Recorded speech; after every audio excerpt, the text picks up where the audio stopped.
नमस्कार. प्राध्यापक बीजी मांगले जागर टाइम्स मध्ये आपल्या सर्वांचं स्वागत करत आहे. मित्रांनो, महाराष्ट्रातील माणसं विशेषतः राजकीय आणि कार्यकर्ते एक प्रश्न नेहमी विचारतात. विधानसभा निवडणुका तर जाहीर झालेत, पण संपल्यानंतर शरद पवार साहेबांचं अस्तित्व कसं असणार, देवेंद्र फडणवीस साहेबांची चाल कशी असणार, एकनाथ शिंदे साहेबांचं भवितव्य कसं असणार, अजितदादा काय करत असतील, का शेतात जातील, उद्धव ठाकरे साहेब शिवसेना कशी चालवतील बरं, असे अनेक प्रश्न गप्पामध्ये सगळेजण बोलत असतात. जिथं राजकीय कार्यकर्ते जमतात तिथं गप्पांचा फड हा डेफिनेटली भरतो आणि मग या गोष्टीवरती प्रामुख्यानं चर्चा होते. अर्थात काही विनोदी चुटकेही रंगवले जातात, पण आजच्या व्हिडिओमध्ये आपण या प्रमुख 5 माणसांचं भवितव्य काय साधारणपणे राहू शकेल, म्हणजे ते जर चांगल्या त्यांना जागा मिळाल्या तर त्यांचं काय परिस्थिती होईल, आणि समजा जर नाही मिळाल्या तर काय परिस्थिती होईल, आपण साधारणपणे याच्यात बघूया. शरद पवार साहेब सर्वात प्रथम. खरं तर शरद पवारचे प्रदीर्घ अनुभव असणारे 50 वर्षाहून अधिक काळ ज्यांनी आपलं राजकारण सांभाळलंय, अनेक उन्हाळं पावसाळं या राजकारणातलं त्यांनी अनुभवलेत. यशवंतराव किंवा छत्रपती शिवाजी महाराज, शाहू फुले आंबेडकर या विचारांचा हा नेता गेल्या 5 वर्षात मात्र सुरुवातीला त्यांनी भाजपवरती कुरघोडी केली, 3 पक्षांची सत्ता आणली, पण त्यानंतर भारतीय जनता पार्टीने त्यांचं घर फोडलं. देवेंद्र फडणवीस साहेब पुढे होते आणि या प्रदीर्घ काळाच्या अनुभवाचा त्यांना ईडीच्या तपास यंत्रणांचा असा भीती दाखवून त्यांच्याच पुतण्याला भारतीय जनता पार्टीनं फोडलं आणि त्यांच्या बरोबर 40 आमदार गेले, अशी परिस्थिती झाली. अगदी नाममात्र 10-15 आमदारांच्या वरती काम करणारे शरद पवार साहेब त्यांनी लोकसभेला मात्र सगळ्यांना चांगलाच शह दिला. पक्ष उभारणीचा त्यांना चांगला अनुभव आहे. याच्या आधी बरंच सगळं विस्कटलेलं त्यांनी परत घर उभा केलंय, असा तो एक अनुभव संपन्न हा नेता आहे.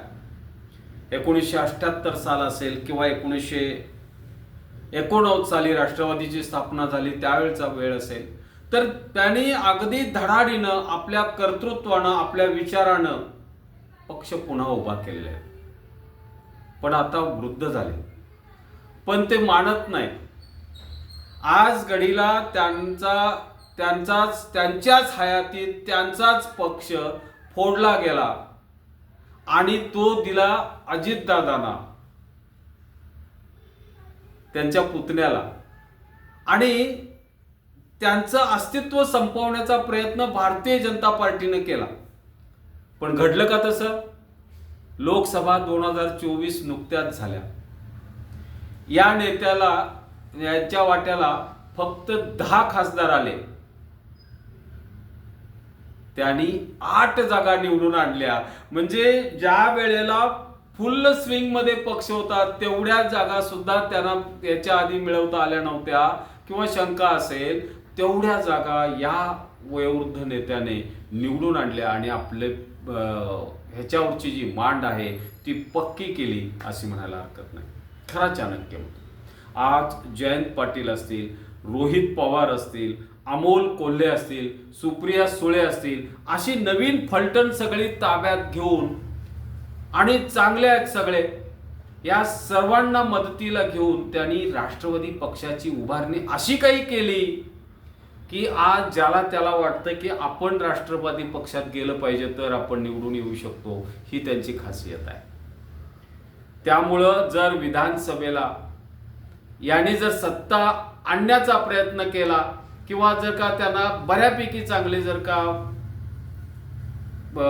विधानसभा आमदार मिळाले तर मात्र शरद पवार साहेबांच्या नेतृत्वाला म्हणजे त्याच्यावरती शिक्कामोर्तब होईल आणि शरद पवार साहेब एक अनभिषिक्त राजा म्हणून आपल्या इतिहासात नोंद होईल असं वाटतं. पण समजा तसं झालं नाही आणि त्यांना त्यांच्या अपेक्षेपेक्षा अत्यंत कमी नाममात्र जर जागा मिळाल्या या राज्यामध्ये तर मात्र त्यांच्या कर्तृत्वावर आणि त्यांच्या वाटचालीवरती मोठा खोडा घातला जाईल आणि ते त्यांना चालवणं अवघड होईल. पक्ष सुद्धा अस्तित्वाच्या ह्याच्यात गटांगळा खात राहील अशी परिस्थिती आहे. दुसरे नेते की जे भारतीय जनता पार्टीचे सर्वेसर्वा होते देवेंद्र फडणवीस साहेब यांच्याविषयी मी पुन्हा येईन, मी पुन्हा येईन, मी पुन्हा येईन या वाक्यानं महाराष्ट्रभर गाजलेले. त्यांचं एक वैशिष्ट्य सांगतो. 2014 साली या राज्याचे ते मुख्यमंत्री झाले. सत्ता परिवर्तन झालं, केंद्रामध्ये पंतप्रधान नरेंद्र मोदी आले आणि राज्यामध्ये देवेंद्र फडणवीस आले. त्यावेळेला 122 आमदार फडणवीस साहेबांना होते आणि फडणवीस साहेबांच्या नेतृत्वाखाली झालेल्या निवडणुकीत 105 आमदार निवडून आले. म्हणजे बरेच आमदार कमी झाले. दुसरी गोष्ट अशी, त्यानंतर झालेल्या लोकसभा 2024 मध्ये केवळ 9 खासदार निवडून आणता आले. जिथं 45 खासदार येतील म्हणून ते मोठ्या आविर्भावात सांगत होते, त्यांना जमलं नाही. नाममात्र 9 आमदार 9 खासदार निवडून आले. का असं झालं? अनेक कारण आहेत. आपण थोडक्यात एक गोष्ट सांगतो. मराठा आरक्षण, धनगर आरक्षण हे जे आरक्षणाचे मुद्दे होते ना त्यांना हाताळता आले नाहीत. जातीय समीकरण त्यांना हाताळता आले नाहीत. त्यांच्या संकुचित स्वभावामुळं ते विशिष्ट वर्गातच असे फेमस राहतात. आज राज्यातील कायदा व सुव्यवस्था टांगणीला लागले असं बहुतेक बुद्धिवंतांचं म्हणणं आहे, बहुतेक पक्षांचं म्हणणं आहे. त्यामुळं एक देवेंद्र फडणवीस साहेब या निवडणुकीनंतर त्यांच्या अस्तित्वाचं काय असा ज्या वेळेला प्रश्न विचारला जातो त्यावेळेला ते दोलायमान आहेत हे निश्चित येते, हे समजतं. पण त्यातूनही ते जर सावरले गेले आणि बऱ्यापैकी चांगले 50च्या वरती जर का 50 आणि 100च्या मध्ये जर का देवेंद्र फडणवीस साहेबांनी या राज्यात विधानसभा आमदार जर निवडून आणले तर मात्र त्यांच्या नेतृत्वावर शिक्का चांगला बसेल आणि अवघड परिस्थितीतूनही वाट काढणारा एक चांगला वाटाड्या म्होरक्या नेतृत्व म्हणून त्यांच्यावरती शिक्का बसेल. पण तेच आज जी परिस्थिती आहे या परिस्थितीला ते जर का तोंड देऊ शकले नाहीत, आरक्षणाचा मुद्दा ते जर व्यवस्थित हँडल करू शकले नाहीत, एक तर मराठा सगळा त्यांच्या विरुद्ध नाराज आहे, अशा वेळेत त्यांना करायचं काय हा मोठा प्रश्न आहे. त्यांच्या वक्तृत्वाची धार ही कमी झाली आणि बोथट झाली असे म्हणतात. हाताखाली बरेचसे चांगले अर्थात त्यांनीच उभं केलेले काही माणसं आहेत, म्हणजे लाड आहेत, दरेकर आहेत, म्हणजे बरेच जण गिरीश महाजन वगैरे आहेत. पण म्हणावे तसे ते असे वक्तृत्व पंडित आहेत किंवा ओरेटरी आहे असे नेतृत्व फारसं त्यांच्या हाताखाली नाही.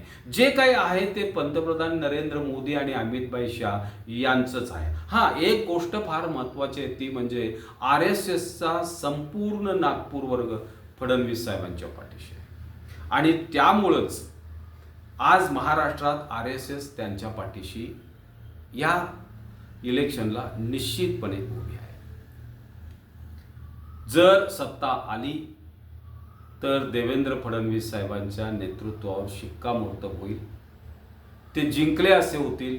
पण जर सत्ता आली नाही तर मात्र त्यांच्या नेतृत्व गटांगळ्या खाईल. केंद्रात जाऊन बसावं लागेल. केंद्रामध्ये किंवा राज्यात तर ते काम करू शकतील अशी परिस्थिती नाही. केंद्राशिवाय त्यांना पर्याय राहणार नाही.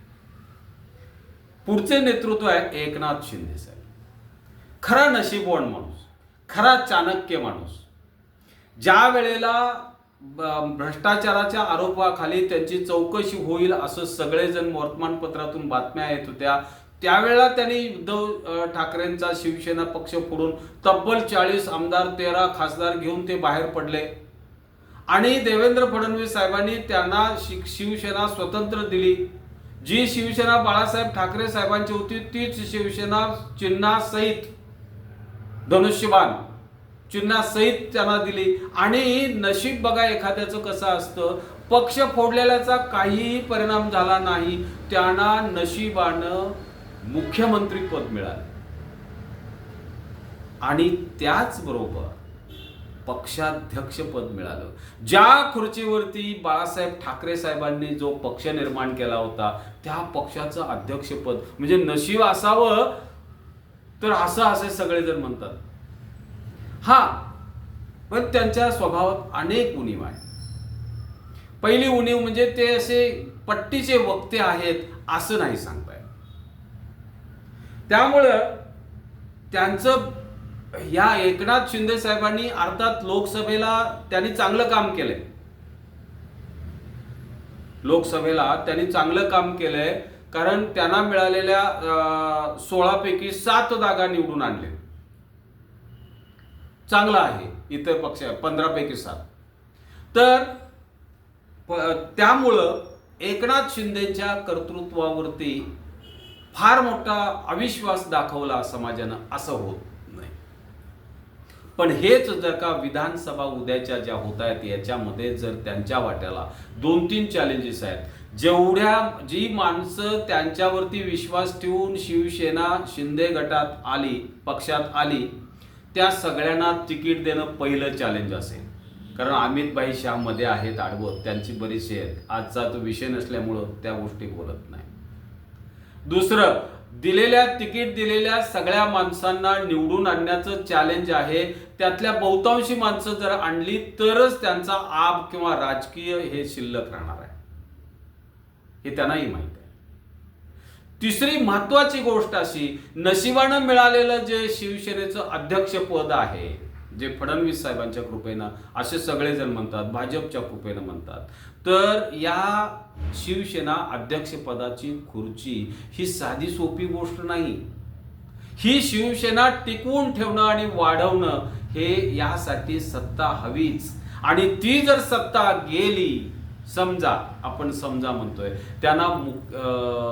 त्यांना तेवढ्या सीट्स निवडून आणता आल्या नाहीत. आता त्यांच्याकडे 40-42 आमदार आहेत आपण, तर त्यातले बरेचसे जर का समजा गेले तर मात्र त्यांच्या कर्तृत्वावरती प्रश्नचिन्ह असेल आणि ते एक भाजपमय होतील. आणि भाजपमध्ये जाऊन एक साधा म्हणजे मनसबदार आपण ज्याला म्हणू पूर्वीच्या भाषेत, तसा मनसबदार बसून राहावं लागेल. कदाचित शिवसेनेची वाटचाल खंडितही होईल. कदाचित शिवसेना शिंदे गटाच्या म्हणजे पक्ष जो आहे त्याची अगदी नाममात्र कशी बशी रडत खडत वाटचाल चालू आहे असं म्हणतो. अजितदादा पवार सगळ्यात दुर्दैवी माणूस, ज्यांच्यावरती पंतप्रधान नरेंद्र मोदींनी 17,000 कोटीचे आरोप केले आणि लगेच 3-4 दिवशी आपल्या पंखाखाली घेऊन स्वतंत्र राष्ट्रवादी पक्ष निर्माण केला. त्याचं त्यांना अध्यक्षपद दिलं आणि भाजपच्याच घटक पक्षामध्ये त्यांना उपमुख्यमंत्री पद मिळालं. मूळच्या राष्ट्रवादीतून म्हणजे पवार साहेबांच्या राष्ट्रवादीतून 40 आमदार फोडले, खासदारही फोडले आणि त्यांच्या आयुष्याची वाटचाल करायला चांगला असा प्लॅटफॉर्म तयार करून दिला. पण पवार साहेबांच्या लौकिकासमोर, पवार साहेबांच्या सहानुभूतीच्या लाटेसमोर अजितदादांची नौका काय फारशी काळ टिकेल अशी परिस्थिती. त्यांना मिळालेल्या 4 खासदारापैकी केवळ 1 खासदार निवडून आला, तटकरे साहेब.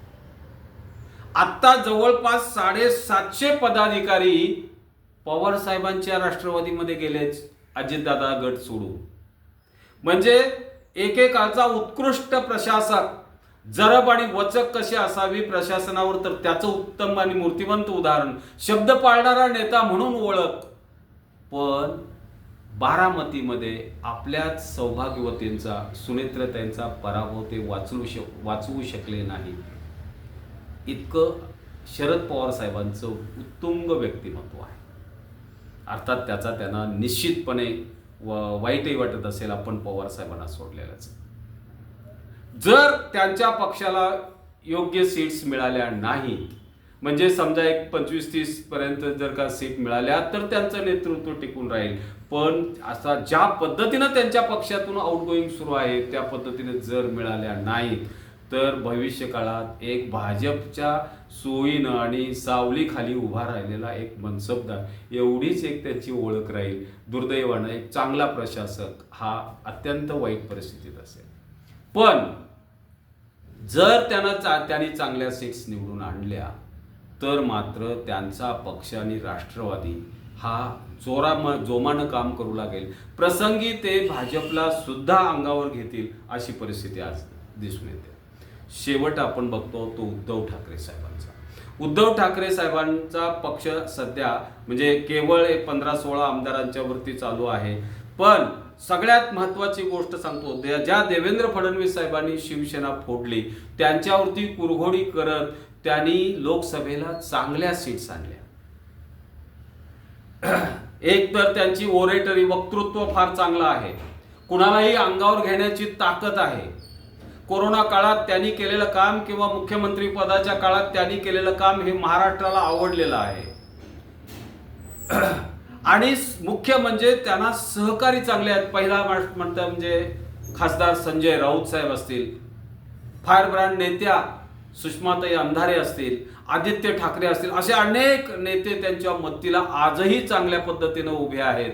त्यामुळं ते येत्या निवडणुकीमध्ये चांगलं काम करू शकतील असं सर्वांचं मत आहे. त्यात सहानुभूतीची लाट ही त्यांना मदत करू शकते. अशा परिस्थितीत उद्धव ठाकरे साहेब हे चांगलं काम करू शकतील असं म्हणतात आणि त्यामुळं त्यांना भवितव्य चांगलं आहे. पण यदाकदाचित हीच नाव जर का कडमडायला लागली आणि तेवढ्या सीट्स जर आल्या नाहीत तर तो एक साधा पक्ष, गल्लीतला पक्ष होईल, इतकी वाईट परिस्थिती येईल हो. पण तसं होईल असं वाटत नाही. त्यांचं जे कर्तृत्व आहे आणि ओरेटरी आहे ही त्यांना तारून नेईल असं म्हटलं जातं. मित्र, हे काँग्रेसचा आपण आज विचार घेत नाही. काँग्रेसचा न घेण्यापाठीमागचा विषय असा आहे, काँग्रेस एक जुना पक्ष आहे. त्यामुळं समजा नाना पटोले साहेब असतील यांच्या अस्तित्वाचा काही फार मोठा प्रश्न आहे असं आपण आज म्हणू शकणार नाही. म्हणून कशी वाटली आजची पोस्ट हे कमेंट करून सांगा आणि लाईक, शेअर, सबस्क्राईब करा. धन्यवाद.